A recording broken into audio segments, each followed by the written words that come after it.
video, guys, on the FJ here. So we reached just past 90,000 miles. We're at like 91,000-ish on the FJ here. So both of our wheel assemblies are bad. Wheel assemblies meaning the wheel bearings on the hubs, both sides, they're making noises. So the type of noise you're looking for is on, well, people with mud terrain tires, it's going to be a little bit more rough to figure it out.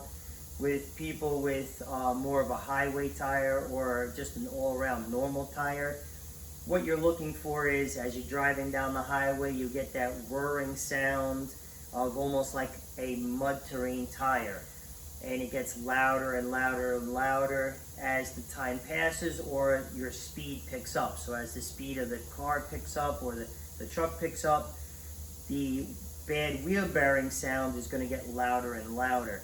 Sometimes it'll come and go also if you change lanes abruptly or you get onto your on and off ramps. Sometimes it'll go away then come back. So what we're going to do is, I know they're bad, so I'm just going to change them out. But also to check and to confirm this, what you could do is, once you get the wheel off the truck and you take the caliper off, you can then just freely spin the hub without the brake pads making noise. If you hear that whirring sound from the bearings, and you'll know it right away, because it's nothing, when you start spinning it, it's not going to be smooth. It's going to be a real rough type of feeling when you're spinning it, plus you'll just hear it. Then you can confirm, okay, the wheel assembly or the wheel bearings are bad, I got to swap it out. So I have the truck jacked up already, jack stands are under it, I got the tire off. That's all simple process of stuff. I'm basically ready to take the caliper off, and since we're not doing a brake job, I'm just going to take the two main bolts off of the caliper, take it off, zip tie it up out of the way, and then we're going to start pulling off the rotor and everything else to get the assembly out from basically off the truck. Guys, so we are here now at the caliper side of this rotor, and if we come around to the back, right over here we see the two main bolts, which one is up here and one is down below right here. Those are your two main bolts that you need to take off to get your caliper off. Once those are removed, this whole caliper will slide off, and then I'm gonna zip tie it up out of the way over here. Don't allow this to dangle on this line right here. It's not a good thing to do it, because you can stretch this and you could also damage this line. We're also going to be taking off this retaining bolt here first. This will allow this whole assembly, the hard line tube here, to break free, and then we'll put it up out of the way. Okay, we took our 17mm bolts out that hold the caliper on. One up on top, one on the bottom. We took out our 12mm bolt that holds the mounting bracket on. We now took the caliper off, zip tying it like this. Try not to touch the pads with greasy hands, or even when you get grease on your gloves. Try not to touch any of the brakes, even the caliper.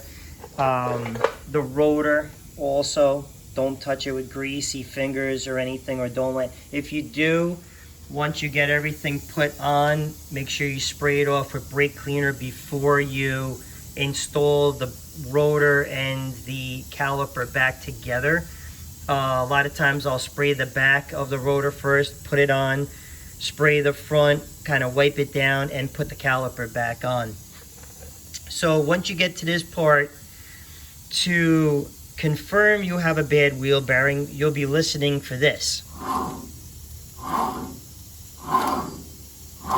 So a brand new wheel bearing, or a wheel bearing that's, say, still good, has miles but is still good, is not going to sound like this. So you can imagine, if I'm spinning this And this is extremely slow compared to what the car is moving at. This gets extremely loud on the highway. It causes friction, it causes shaking of the steering wheel, it causes vibration problems, all types of stuff this can cause. You get bad gas mileage from it, especially when you have both sides that are really damaged and worn out. So we're going to be replacing this. We have to get at the 2 bolts on top, 2 bolts on the bottom. We have to pop off this cap here. We're going to be putting a screwdriver, flat screwdriver, in here, prying this hubcap off and getting into the center bolt, getting it free so we can push out, like kind of not push out entirely, but free up the axle so that we can now pull this hub assembly out. We also have to get this is the ABS sensor that we're going to be taking off. Got to take these clips off and then extract it out so that we could get the wheel assembly out from the its kind of cubby there. We can pull it out and then we'll be on to putting in the new one. We now have our hubcap off, which is here. What I tend to do is I like to use these little spark plug wrenches that I get from like small engines, so weed whackers and back blowers. They usually give you these in a kit. They're welded. It's kind of like a prying T-handle. You could get it down in there and just pop it right off with this. So from here we have to pull out this carter pin. So we're going to be pulling this. Sometimes they break off. If they break off, you're going to have to get a new one. But generally these will bend back out depending on how old they are. We're going to bend this back out and then pull this out, and then you have this kind of, it's just a safety cap to keep the bolt from loosening up on this, because that's the last thing you want to do is lose your axle and everything as you're driving down the highway. So I'm going to bend these two back together and pull this carter pin out, take this off, and I'm going to take my impact gun and remove this nut right here. So we got the retaining nut off, we have the safety pin out, the carter pin, we also have this safety locking nut there off also. So what you want to use after you get this off to knock the axle free is a brass hammer or rubber hammer. Do not use steel, because if you use steel hard enough you will damage this, and then you're gonna have a tough time getting the nut back on. It's so much easier using a plastic hammer, brass hammer, rubber hammer, or a lead hammer, just to knock this in. You don't mess up the threads, you don't have an issue, you're good to go. So the size of this nut here is a 35 millimeter. This is basically what I used right here to get that off, and my 1/2-inch impact gun. If you don't have a 1/2-inch drive impact gun, you still could get this off. You're gonna need a 1/2-inch drive ratchet though. They tend to put them on decently tight, but not super tight, so you should be able to get it off with no problem. So from here, I'm gonna be removing the 2 clips here. We're gonna get out this little sensor that's over here. Take that out so we can get this whole assembly pulled out. All right, everybody. So at this point, what I did was I took a 17 millimeter closed-end wrench, and what you're gonna do is you're gonna put the closed-end onto the bolt. Up here, you're going to put pressure up, like you're going to be taking it off. Take your brass, rubber, or plastic hammer and start tapping on the wrench right here. It'll help you break the bolt free. Once you break them all free, then you can just go around and undo them with the wrench till you could get your fingers in here and undo them. So from here, you're going to take your brass hammer. Rubber is really not going to do it. Plastic may, or a dead blow hammer, you're just gonna start beating evenly side to side, each side, just keep hitting it on each side. You'll see it start walking out. Once you get it to the point where you can move it around, you should be able to get it out. Then from here, you're going to just make sure that all these are free, because obviously if they're not all free, you're not going to be able to get it out all the way. So you're just going to make sure that these are all free. And then once everything is free, this is going to slide right out and just take the unit right out. All right, everybody, we have our wheel assembly now removed. This is your 4 bolts here. These are it's basically a pressed unit. It's pressed into place. These are your sealed bearing case. And then this here, this little pin that I was going to remove, but I left because these wheel bearings, I kind of caught them early. I figure, you know what, the sensor is going to be fine. If your wheel sensor is making a tremendous amount of noise and you can move the tire, you're going to be removing this and getting a new sensor. Because what happens is sometimes it'll come in contact with that sensor. It'll contact it. It'll cut it up. And right now, it looks like it just was tapping it, but it's nothing to be concerned with. So what I'm going to do is I'm going to clean up this hole in here, because as you can see, there's a lot of debris in here. So I'm going to clean it up with a wire brush it all out, get it ready for the new unit. If you have to take the sensor off, you have a little pin. You're going to squeeze it and pull it out. And then you have your Allen wrench, basically your Allen bolt right here, that you're going to put your Allen wrench in and take your Allen bolt out. And then this will remove. And that's pretty much it. You really, if you kind of play with this, you really don't have to mess with these holders, because everybody knows these get old. They're kind of brittle, so you pop them apart, they'll probably break, and then it'll cause you a problem. So you're better off just taking this, unplugging it, take this out, put your new one in, plug it back in. Don't worry about this if possible. So from here, I'm going to clean this all up and get everything reinserted and basically put back together. Okay, everybody, so I got the hub assembly all set, ready to go. What I did was I bought the expensive Moog hub assembly here. It does not come with the hub, so what I did was I got both of them, sent them to the auto parts store that I deal with, which is a real auto parts store. They have a press. They pressed the old ones off, pressed the new ones on, and now I'm ready to go. So what I generally do is, because we have a lot of water here, sometimes it's up to the doors. I go through it once in a while. I just sprayed in here just to help with the water, red and tacky from Lucas. I sprayed all up and around there. So this is ready to install. It comes with the bolts. They're stuck on here. This is your backing plate. Make sure you put it on right. Generally, the really bad rusted side goes outward like this. What we're going to do is we're going to place it on here like this. Push the bolts up and out, at least a couple of them, just to hold the backing plate. And then we're going to put this onto the splines here, like this.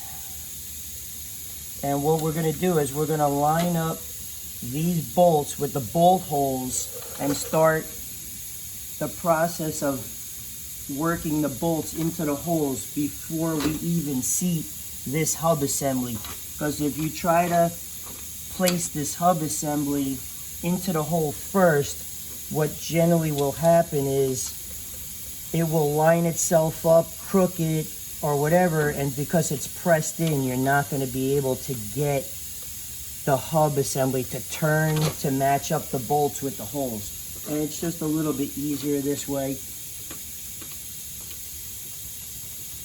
I'll get all of the bolts started, and then once I get them started, I'll take my brass hammer and I'll start seating the hub assembly into place a little at a time. Generally, a lot of people like to use the bolts themselves to push them into place. but I tend to work it with the brass hammer. I could kind of see what's going on. I could do it a little at a time and not jamming it in on an angle, because then it just makes things a lot harder for no real reason. I mean, you're not getting there any faster. So, and unfortunately you can't get a ratchet and a wrench in here. The F350s, I believe, they have holes in the hub, so you could sit there and go around with the ratchet. It makes it much faster, much faster. So I'm gonna start pushing this into place with my hands first till I can't push it anymore, driving these bolts in at the same time. And now I'm gonna start tapping with the hammer. You don't have to hit this hard. It's just kind of the vibration does more than anything. I'm gonna work my way around, try to get this evenly.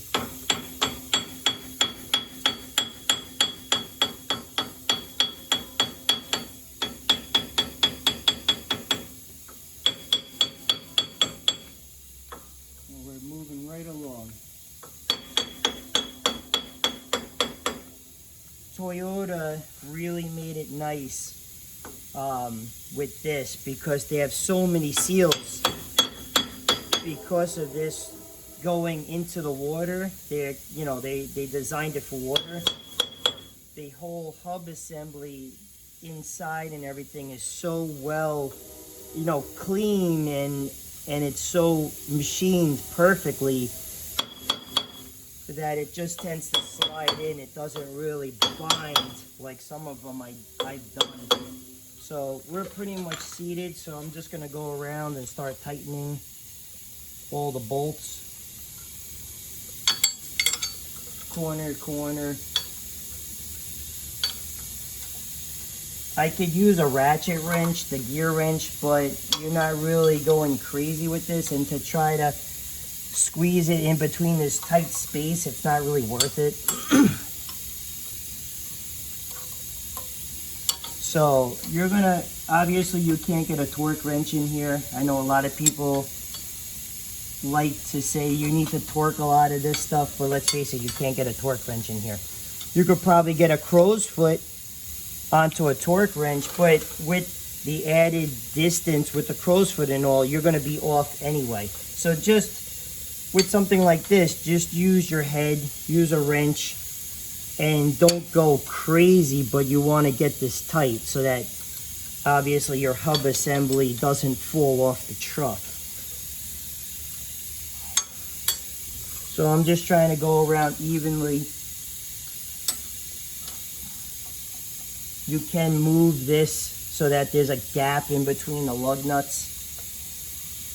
And then what I'm going to do is, once I can't push anymore with my hand, I'm just going to step on the wrench a little bit. Be careful, because your foot is very strong. You'd be surprised how strong your foot really is. You don't want to do this too hard, just a little bit. You don't want to go too crazy, because your foot's strong, and if you have a very long wrench, there is a possibility you could strip out these holes. They're not really looking for tremendous pressure, but you want to get this to lock in place. If you feel more comfortable, you could put Loctite on these bolts. If you do a lot of highway driving or off-roading, there's an extreme amount of vibration that you tend to drive in. Go ahead and put some blue Loctite on these if you feel more comfortable. I do very little highway driving with this. This is more of a runaround truck with snow plowing, so I'm not concerned with these having a tremendous amount of vibration and walking out on me. So these are all tight. So now what we're going to do is we're going to take our lock nut for our axle here.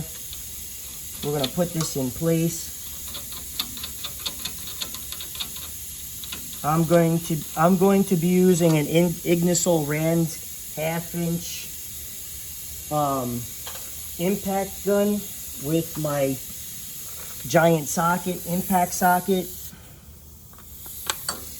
I'm going to go until the impact changes tone. So you'll hear this higher pitch. All of a sudden it'll change pitch, and then I'm going to stop.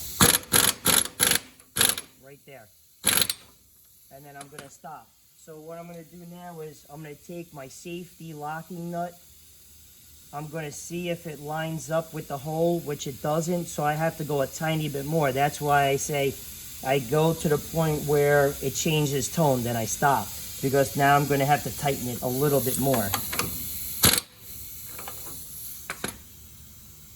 So if you go too much, and then all of a sudden your hole is not lining up with your lock nut, what's going to happen is you're going to have to over tighten the bolt. You never want to loosen it up because it generally doesn't work.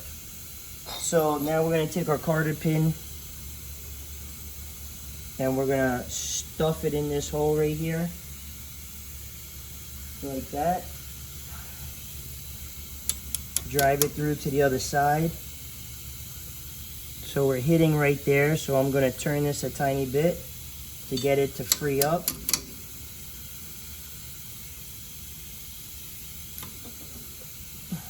Hopefully we can get this in there.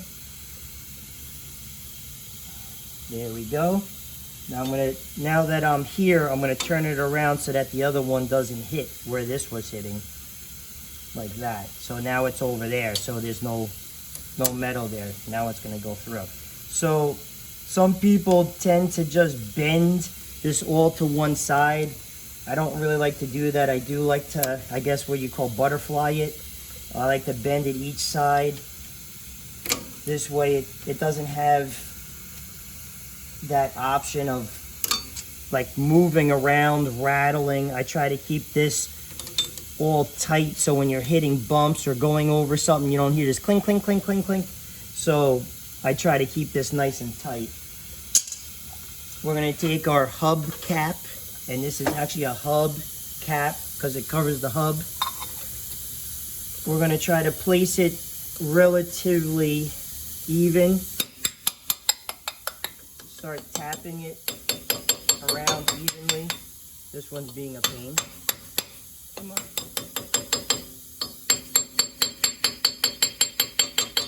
There we go.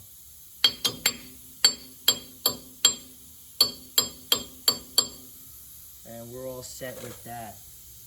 So now, for you that changed your sensor, you could put it in before you do all this, so it makes it a little easier to see what you're doing. Plug that all back in. Make sure that's set. Do this process so you get to this point here. We're going to take our rotor and a clean rag with some brake cleaner. I'm a little nuts about this. Some people aren't. Some people really don't care. I tend to clean the crap out of my brake components. The rotors, the pads, I'm constantly cleaning them because I noticed any little bit of extra dirt, grease, grime through these different processes gives you a nice pedal, it makes the pedal all messed up. You get like surging and brake fade, all types of weird feeling in your brake pedal when you start stepping on the brake. So I try to, especially the back right now, I'm going to try to clean it, keep it clean as much as possible. I generally grab it like this so I don't touch the back. Keep it clean. I'm going to put this on. Now I'm going to take a clean part of the rag, clean the outside again. And like I said, I'm kind of a neat freak when it comes to my brake components because I hate all these crazy things that happen with the brakes when you get a tiny little bit of grease or dirt. Now all of a sudden the brakes they're surging or they're doing all types of other funny things. I'm going to put this to the side. Now what we're going to do is, this is kind of a pain because we got to cut our zip tie off, take our brake caliper, kind of keep this in place, put that back together. Some people like to put a lug nut on here to try to keep everything, you know, together, because once you mat the brake caliper up to the rotor here, everything's going to be moving around. So this kind of just helps you keep everything in place. Plus, trying to film this and do this at the same time, it's kind of a nightmare. So we're going to move this over like this. We're going to get our 2 bolts ready.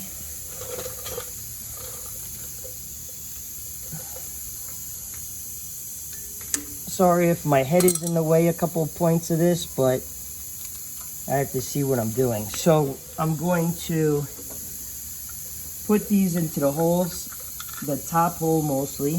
Try to get that one in place first.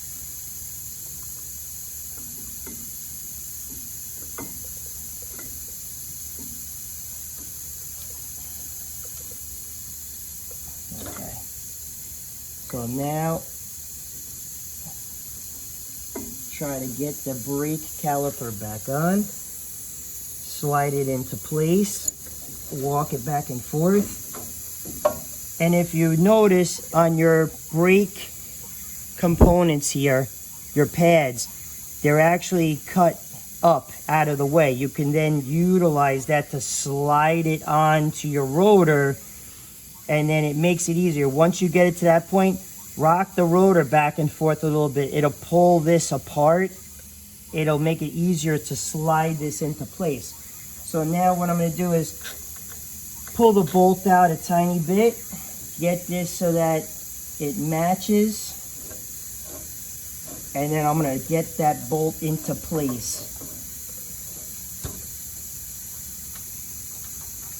And then once I get the top bolt into place, then I'll start moving around the bottom to get the bottom into place.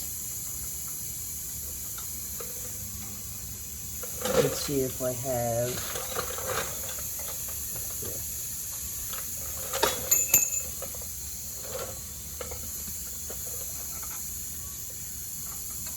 I'll use this to line it up a little bit better for me.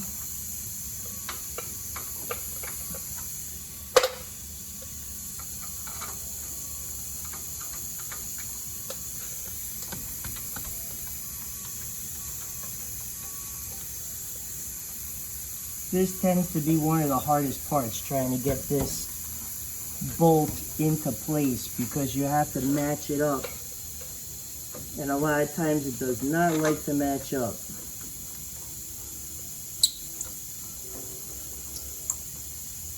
Okay, we got the bottom. Now I gotta go for the top.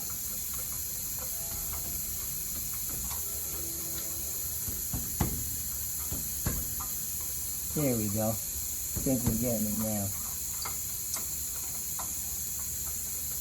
Okay, so we're going to take, what I'm using here is I'm using a U-joint with a 7/16. This is all impact approved, I guess you want to say, or impact socket with an impact universal.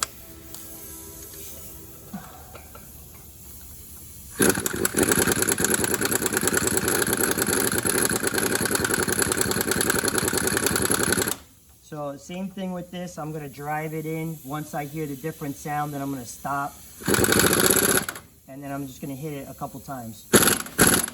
And then that's it. You want to be careful if you're using one of these, they're extremely strong. If you do it too much, you can start breaking things.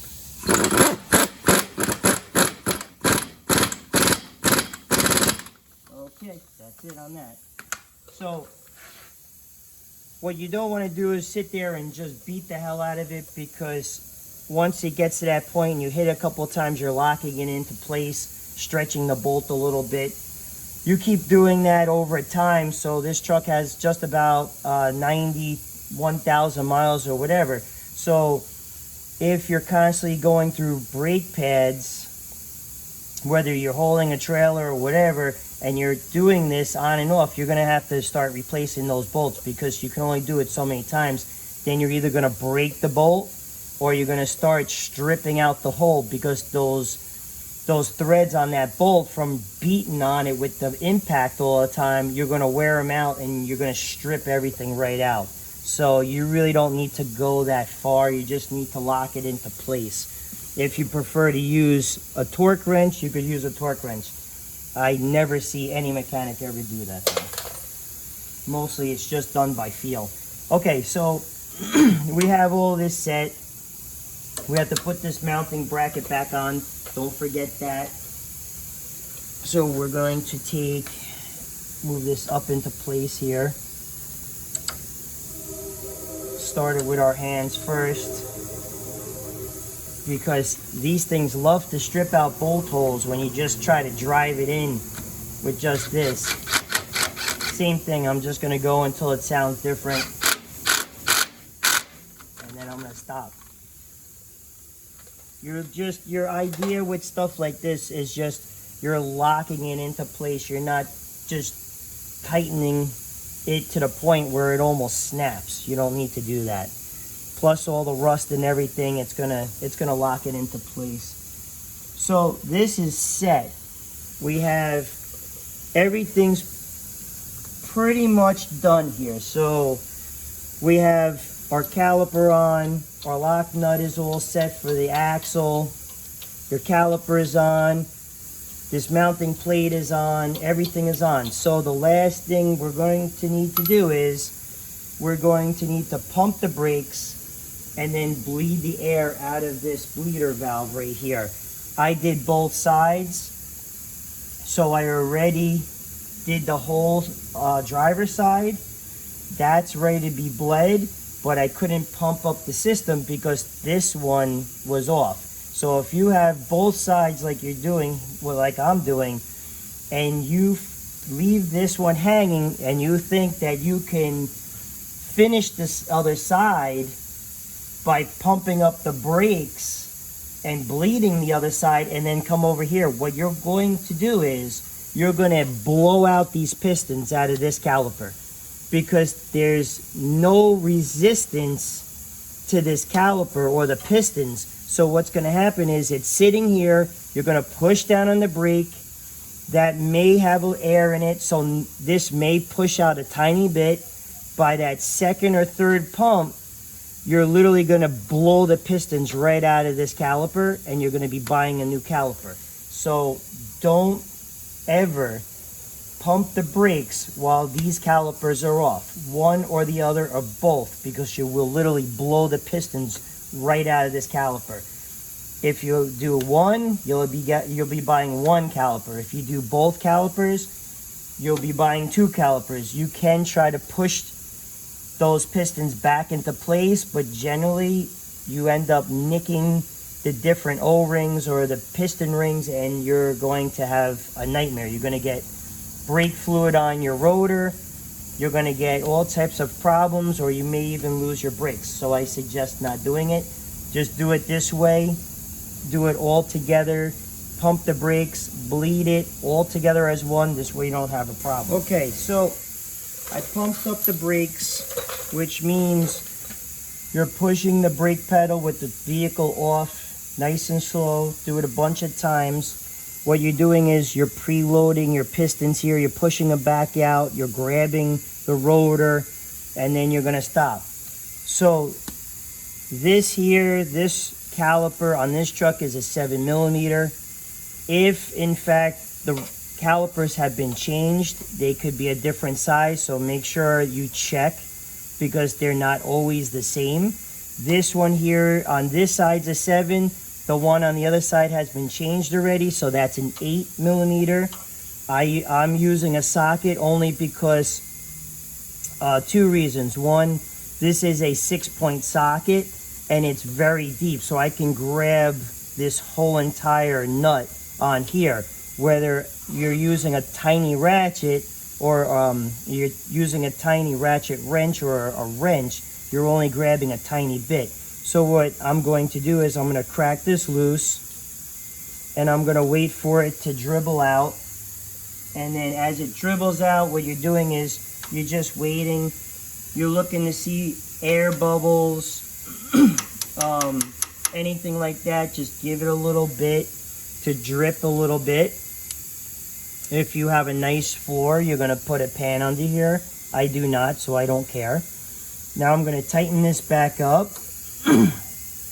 And now I'm going to pump it up again, and you're going to see the caliper moving around.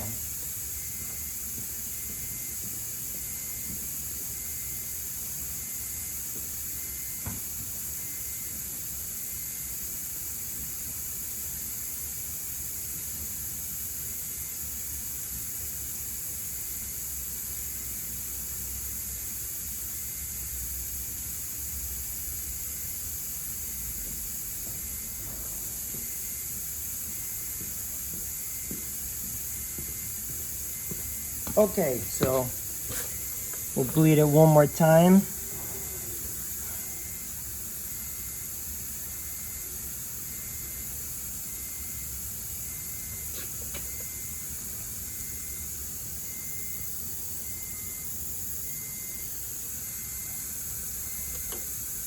And that is it.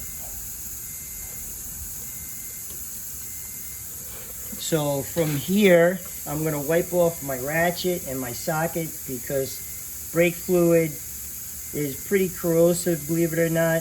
It loves to take paint off and everything else, so I'll just clean that, stick it on the side here. Now, as I said, I'm kind of a neat freak when it comes to this, so now I'm just going to give this a good, just in case any brake fluid got anything. And just let that dry by itself. So I'm going to repeat the process on the other side. Put the tire back on, torque the lug nuts, and then I'm all set. Everyone, so that's basically how you do a hub assembly on the FJ Cruiser here. If you have any questions, comments, please put them below. This is not a hard process. I know a lot of service stations and all want to make it seem like it's hard. It's really not hard. The main thing is just take your time, go through the process. You have to, if you don't get the full hub assembly with the actual hub, it needs to be pressed on, pressed off. You have to go to a good quality, like mom and pop type of auto parts store. You really don't go to like AutoZone or Pep Boys. Go to a really good mom and pop store. They know what they're doing. They tend to get better quality parts like Moog and stuff like that. They're a little bit more expensive, but they last a lot longer, especially for a vehicle like this that you're going to be keeping for a lot longer than a regular vehicle. So as usual, thanks for watching. Subscribe, hit the like button, and also hit that notification button so as I update new videos, you get the notification. So as always, thanks for watching. See you on the next video.